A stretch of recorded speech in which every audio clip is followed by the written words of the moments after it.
Duly Noted, 9/25/2015. Hi, I'm Dr. Kathy Dooley. I'm here at Cattle Sport to show you some common mistakes people make on the lunge. Oh, okay, so maybe like... My colleague Max Shank posted an amazing reverse lunge video with a barbell, and his form, of course, is impeccable.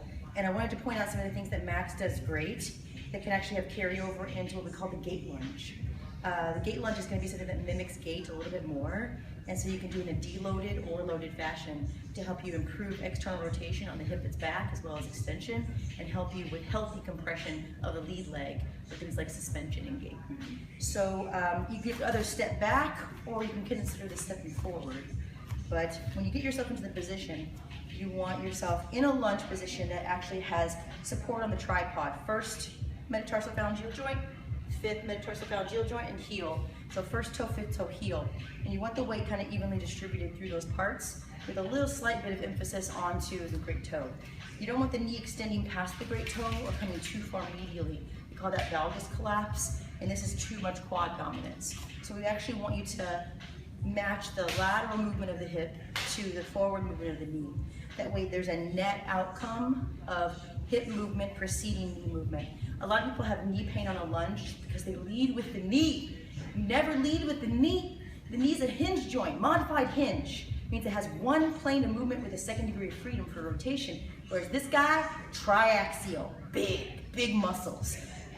Right here is the initiation of the movement. We actually want a coronal plane movement and then internal rotation with some adduction. So that knee is going to lead over the first or second toe-ish, right, with most of the emphasis going on the lateral hip. On the leg that's back, you want to be on the first toe, fifth toe, with heel off the ground, and you're acting like you're kind of putting on a cigarette. I'm not a smoker, but I've seen them, and I know that they do that action, right? So the hip is actually aiming 45 degrees outwards. It actually isn't coming inwards. A lot of people have knee pain, and I'll go sideways to show you.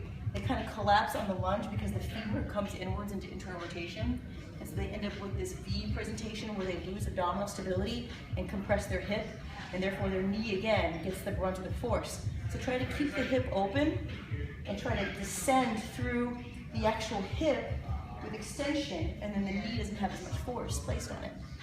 So when you're doing a lunge, whether it's reverse or whether it's forward lunging, get yourself into that position where it's externally rotated, extended, so you're feeling a glute contraction, and you're trying not to go into your low back. I just tell you to pull your ribs down, keep your chest up, have the weight put into the first, fifth, and heel on the front leg, and when you're initiating your lunge, make sure that you maintain your abdominal stability, that you're not going into the low back.